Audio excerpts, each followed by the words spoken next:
First day of school. So, akala nyo, madali lang ba ang first day of school?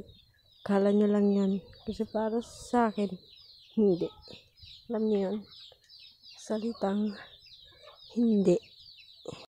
Ganito yung room namin. So, sa kabila, boys. Tapos dito naman kami sa kabila. So, 41 kaming lahat. 22 na boys at 19 na girls.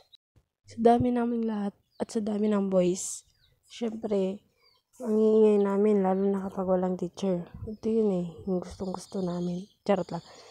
Ang iingay nilang lahat kapag walang teacher. Lalo na at pinagkitnaan pa kami ng grade 7 at grade 9. Di syempre, may ingayan yung mga katabi naming room.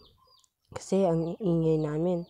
Tapos, kapag sinisita kami ng president namin, hindi pa titigil sila. Pero maya-maya, syempre, magkukananan sila, ingay na naman sila. Akalain nyo yun, first week, napaiyak na namin agad yung president namin.